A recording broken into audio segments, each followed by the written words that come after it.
किसी भी अच्छे को आप पहचान कैसे सकते हैं? जब तक बुरे होंगे ना तभी अच्छे का पहचान हो सकता है। Exactly. कमल की हाँ, पवित्रता कीचड़ होने के बाद कीचड़ में ही कमल की पवित्रता नजर आती है। जब तक बुरे नहीं होंगे तो अच्छे को कोई पहचान ही नहीं सकता कि अच्छा है। अच्छा तभी दिख सकता है, चारों तरफ काला ही काला रंग है, तब उसी में सफेद की चमक होगी। सफेद तभी चमक सकता है। अगर है ही सफेद तो वहां पर काला ही चमक सकता है, सफेद नहीं चमकेगा। वहां पर विपरीत का होना जरूरी है, बिना विपरीत के कुछ हो नहीं सकता है। अगर किसी को छोड़ना है, छोड़ने का सिंपल सा आधार है, पकड़ना पड़ेगा। उसे पकड़िए जितना पकड़ सकते हैं, और जब आपको लगे कि सामर्थ्य के अब मेरी छोड़ने की क्षमता है, छोड़ दीजिए। घटना याद आई उस समय पे जब मैं होऊंगा 10वीं क्लास अराउंड, उस समय मैं जयपुर आया था मेरे मित्रों के साथ, और वो भी ऐसे नहीं, फरारी में आया था मैं। फरारी मतलब समझ रहे, कांड कर दिया, ठोक फेंक दिया किसी को, तब फरारी काटने आया था मैं, है ना किसी को ठोक पीट दिया था, ढंग से केस वेस हो चुके थे, तो फरारी काटने आया था जयपुर। अच्छा। हाँ, उस वक्त गणेश मंदिर गया था मैं, है ना। और उससे पहले कभी ऐसा मंदिर मैंने देखा नहीं था। बड़े गणेश मंदिर के प्रति बड़ी श्रद्धा प्रकट हुई मेरी, क्योंकि ये तो बड़ी प्यारी जगह है और बड़ा ही अच्छी जगह है। और मैं अंदर गया और काफ़ी देर अंदर रहा और देखा, अरे फिर मैं उसी गणेश से कह रहा हूँ कि भगवान ऐसी व्यवस्था कर, मैं तेरे पास ही रहूँ। मुझे आज भी याद है वो दिन कि मैं उसी गणेश मंदिर पर बैठ कर कह रहा हूँ कि भगवान मेरी ऐसी व्यवस्था कर, मैं तेरे पास ही रहूँ और रोजाना यहीं पे माथा टेकूं और यहीं पर अपना दिन निकालूं। मैं, मेरी उस समय गणेश से यही प्रार्थना थी। मगर गणेश ने भी मेरा काम कैसा कर दिया, बहुत काम का आदमी है ये भी, है ना गणेश ने भी मेरा पूरा काम कैसे कर दिया। जब तक मैं गणेश के पास आया हूं ना, तब तक कौन गणेश और कौन शिव हो चुका है। तब मैं रोज आना राजा पार्क में भी खूब रहा, आदर्श नगर में भी खूब रहा। मैं क्लास जाता तो रोज आना उसी गणेश मंदिर के सामने से निकलता, मगर फिर भी सर झुकाने की भी अब नहीं रहा, क्योंकि अब कब तक चलेगा। एक समय होता है ना हर चीज़ का। वो समय था, वो श्रद्धा इतनी तेज थी, वो उतना मैंने पूरा जोर लगा दिया। चलते चलते जब गणेश मंदिर के पास पहुंच गया, मैं रोजाना आदर्श नगर में रहा हूँ, आदर्श नगर से रोजाना निकलता। मगर अब कर क्या सकते हैं, क्योंकि मैं रुकने वाला तो हूँ नहीं, मैं रनर भी तो हूँ ना। मोर देन 21 किलोमीटर की मैराथन कर चुका हूँ, 50 किलोमीटर की मैराथन बहुत सारी हो चुकी है मेरी, है ना। राजस्थान के 2 बार तो साइकिल से चक्कर लगा चुका हूँ, है ना। तो माई थॉट इज दैट कि मेरा ये है कि everything should be on extreme level. जो कुछ भी करना चाहे ना उसे एक्सट्रीम लेवल तक करो, हाईएस्ट जितना कर सकते हैं। भक्ति करो, पूजा करो, दारू पियो, सिगरेट पियो, कुछ भी करते हैं ना, कुछ भी करें उसे एक्सट्रीम लेवल तक कीजिए, क्योंकि जब तक अंत तक नहीं जाएंगे समझ में नहीं आएगा। अंत तक जाएंगे तभी अनंत की यात्रा शुरू हो सकती है। तो जब मैं आदर्श नगर रह लगा, रोजाना क्लास जाता, मगर एक दिन भी मैंने गणेश जी मंदिर के सामने से नहीं झुकाया फिर मैंने, क्योंकि अब मेरे को हंसी आती थी कि ये लोग कितने पीछे पड़ रहे हैं इसके, जबकि सब कुछ इनके पास है। मैं रियलिटी बता रहा हूँ आपको कि सब कुछ इनके पास है, ये क्यों गणेश के पीछे पड़े हुए हैं। बेचारा गणेश भी तो करे क्या, वो किसकी को देखे, वो सुबह से लेकर शाम तक उसके पास भी तो है अपना कुछ। गणेश भी बेचारा क्या करे। मेरे को हंसी आती थी, और ये उस समय की बात है। और वो भी तभी हुआ क्योंकि मैंने पूर्णता रखी अपने आप के प्रति। जो भी मैं करता हूँ पूर्णता के साथ किया, पूर्णता के साथ। और मैंने जब हनुमान को पूजा तो पूर्णता के साथ में 24 घंटे शिव की जब मैं शिव का शिव के सारे बहुत सारे व्रत किए मैंने, और शिव की पूजा करता, शिव के मंदिर जाता। वो मैंने तब उस समय हर समय शिव लगा रहता। अब शिव भक्त मैं थी तभी आप मिले। हाँ तो जब जब तक रास्ता देखा नहीं होता तो मैं कैसे बताता? रास्ता देखा मैंने, देखने के बाद ही आगे का समझ में आता है। तो वो तभी आ सकता है जब तक कि उसकी पूर्णता तक नहीं जाते हैं। और यही मेरे एक मित्र है, मेरा मित्र मेरे को जो जगतपुरा में है ना, कृष्ण मंदिर का जो है वो, कृष्ण का मंदिर है वो, इस्कॉन। हाँ इस्कॉन का टेम्पल, इस्कॉन का टेम्पल मेरे को ले गया था। वो सिर निभाने जा रहा है, मैं कहीं नहीं गया, मैंने कहा तू जा, मेरा इससे मेल नहीं खाता है आज की डेट में, तू जा अंदर होके आ। तो फिर प्रसाद तो मैं, प्रसाद क्यों नहीं खाएंगे, खाने के मामले में क्या कॉम्प्रो करना, मैं चलो प्रसाद दे रहे तो प्रसाद भी खाएंगे, खाना भी खाया। और वहाँ से आने के बाद फिर मेरे मित्र ने मेरे से प्रश्न किया, यार मैं तो तुझे भक्त समझता था। मैंने कहा यार तू वहीं पे क्यों अटका पड़ा है? तूने पहले जब आया था, मैं 5 साल 10 साल पहले जब मिला था, अभी तक तो उसी को पकड़े पड़ा बैठा है क्या? कि मैं भक्त हूँ बस वही पकड़ूँ? क्या उससे आगे रास्ता नहीं है क्या? रास्ता उससे आगे भी तो है, समझ सकते हैं सभी कि रास्ता उसके भी आगे है। तो कोशिश, मैं उस रास्ते से निकल चुका हूँ कि अब मेरा इस कृष्ण में कोई, कृष्ण अगर आकर बुलाएगा, वो फ़ोन करेगा कृष्ण कि आ जाना खाना खाने के, तभी आऊँगा मैं। बाकी मेरे कोई श्रद्धा नहीं है इसमें। कृष्ण होगा भैया, कृष्ण तू अपना काम कर, मैं मेरा काम कर रहा हूँ, बात इतनी सी है। कृष्ण भी देखिए, दूसरी बात बताऊँ, कृष्ण क्यों है? क्योंकि उसने भी जिस रास्ते को पकड़ा था ना, वो तब वो कृष्ण हुआ है। शिव क्यों है? शिव ने जिस रास्ते को पकड़ा था ना, वो शिव तभी हुआ है बात इतनी सी है। मैं उसी रास्ते को पकड़ूं, शिव को क्यों पकड़ूं?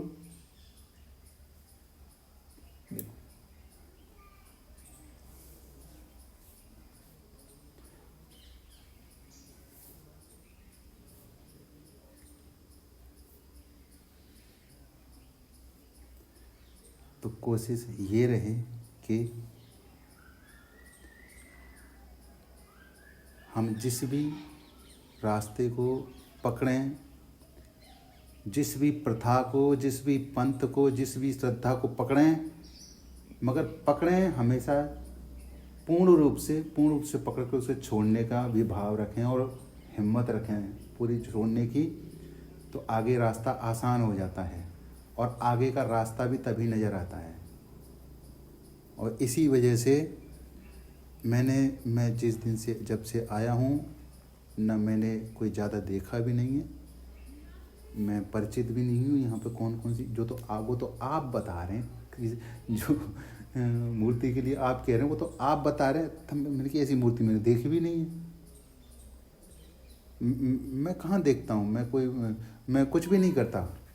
इन्होंने अपना काम किया क्या?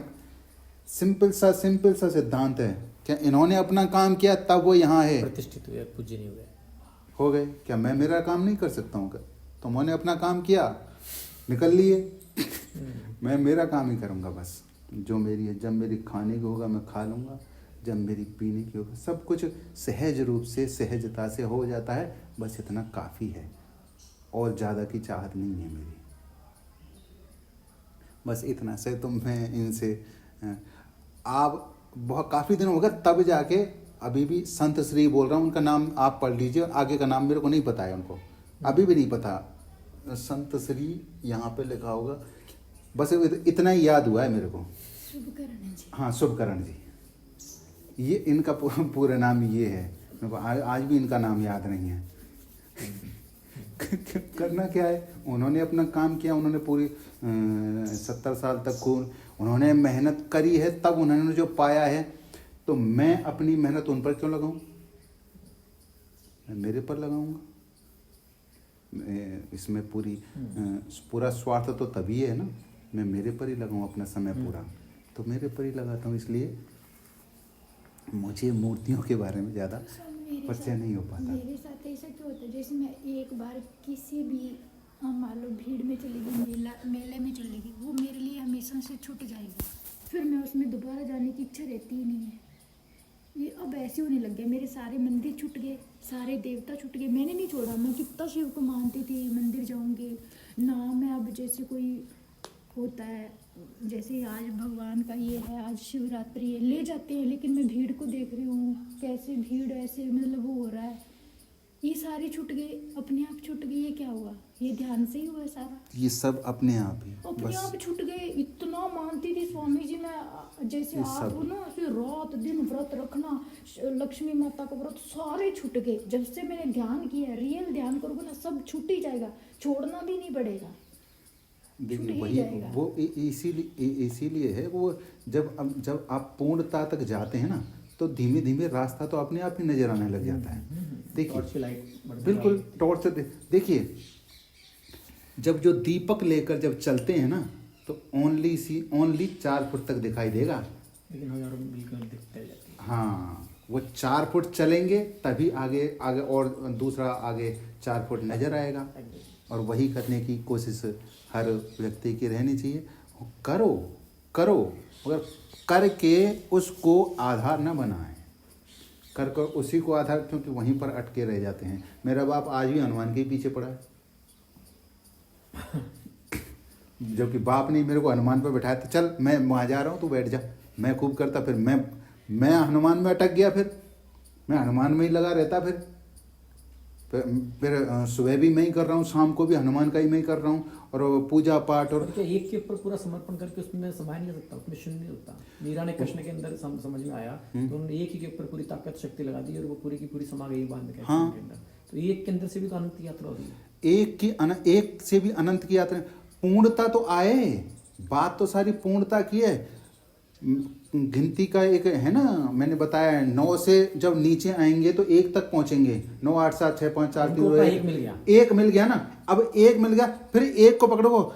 जब शिव की पूजा कर रहे हैं, कौन गणेश और कौन कृष्णा, उनसे कोई परिचय भी नहीं, उनके लिए कोई श्रद्धा भी नहीं। तुम अपनी जगह होंगे, मैं सिर्फ यहां हूं तो सिर्फ यहां हूं। वहीं से द्वार निकल जाएगा मुक्ति का, वहीं से निकल जाएगा। उन कौन किसका है उससे कोई लेना देना नहीं है। किसी एक को तो पकड़ना पड़ेगा, किसी एक को पकड़ना पड़ेगा। जब एक को पकड़ लेंगे, या तो देखिए यहाँ पर क्या है कि यहाँ पर एक बड़ा रिस्की, क्या कहते हैं उसको, बड़ा रिस्की होता है। या तो जब अब यहाँ पर भी है रास्ता, एक को पकड़ लेंगे ना, एक से हो सकता है कि आप डायरेक्ट अनंत में पहुंच जाएं, डायरेक्ट अनंत में जा सके। मीरा ने इतनी तीव्रता थी, मीरा ने अपने आप को इतना लगाया, तभी वो उस एक से अनंत तक पहुंची है। वो है ना। रामकृष्ण परमहंस भी एक के थे, है ना, काली माँ के, है ना, माँ शक्ति के, वो एक के थे। एक से ही तभी वो अनंत तक गए हैं, है ना। वो एक, उन्होंने एक को तो पकड़ा, कम से कम एक की भी तो कम से कम क्षमता हो। अगर एक की क्षमता नहीं है तो कम से कम एक से मुक्त हो तक, 0 तक तो आ ही जाएंगे भाई। 2 को पकड़ेंगे तभी तो 1 तक आएंगे। वो रास्ता तो यही है। हाँ, 2 को पकड़ेंगे, 2 से जब 1 पर आएंगे, तो 1 से जब 1 को पूरा पकड़ेंगे ना, तो हो सकता है आप डायरेक्ट अनंत में पहुंच जाएं, नहीं तो कम से कम 0 तक तो आ ही जाएंगे। मगर अपनी यात्रा रही ना, तो 0 के बाद तो 100% है कि आप अनंत तक पहुंच ही जाएंगे। टूट कर निकल जाओगे वापस। बात इतनी सी है। हाँ, एक मेढक की हो सकता है कि जब 1 पर हो तो मेढक की चाल लगे और डायरेक्ट आप अनंत तक पहुंच जाएं। मीरा ने और रामकृष्ण परमहंस ने तो वही तो मेढक की चाल ही तो लगाई है ना। आपको अगर याद हो, आपने अगर कहानी पढ़ी हो, वो अंत समय पे जब परमहंस के गुरु आए थे, उन्होंने कहा था इस मीरा को भी काट गर्दन इसकी, उसको माता जी काटना है, माता जी को काटना है। हाँ, यहाँ पे अटक गया तो काट। हाँ, आप समझ सकते हैं अब इस बात को कि जब तक उसको भी नहीं काटेगा ना, तो आगे नहीं जा पाएगा। अब तो यहाँ पर अटका पड़ा है। गुरु ने उसको रास्ता दिया था, तब उसने वो मीरा को काटते ही वो मुक्त हो गया है। मीरा ने काली, हाँ, काली, वो काली से मुक्त हो गया है। बस इतना सा ही है। और बात क्योंकि सीधी सी बात है, आप को जहाँ जाना है, आपको उदयपुर आना है तो उदयपुर आप नाथद्वारा से आओ या वहीं से आओ या और घूम के आओ, आना तो उदयपुर ही है। बात इतनी सी है, जाना जब वहीं पर है, अगर वो अपनी अपनी श्रद्धा के नहीं मैं तो यहीं पर ही रहूँगा, मेरे को जाना ही नहीं आगे, वैसे सबसे बड़ा एग्जाम्पल मेरा बाप ही है, और सारे सारे मंदिरों में बैठे पंडित सब इसी के उदाहरण हैं। नहीं नहीं मैं तो यही हूँ, मेरे को आगे जाना ही नहीं। है ना, बताइए स्पष्ट। इस संबंध में आपका कोई सवाल हो, कोई बात हो तो आप देखिए, जो मैं जानता हूँ मैं वो बता रहा हूँ। एग्जैक्टली, उसके बाद कुछ और है। बिल्कुल भी हाँ हमारा फर्ज इतना कि हमें जितना पाया उतना तो बिखेर देंगे, हाँ पात्र मिल जाए तो। हाँ, कोई कोई पा सके तो सभी वहीं पर हैं, सभी वहीं पर नहीं, मेरे को आगे जाने नहीं है। आगे जाने के लिए भैया जब 2 कदम रखेंगे ना, तो पीछे के कदम को तो छोड़ना ही पड़ेगा, तभी आगे का कदम रखा जा सकता है। जयपुर से जब उदयपुर आएंगे तो जयपुर को छोड़ना ही पड़ेगा, छोड़ेंगे तभी उदयपुर पहुंचेंगे।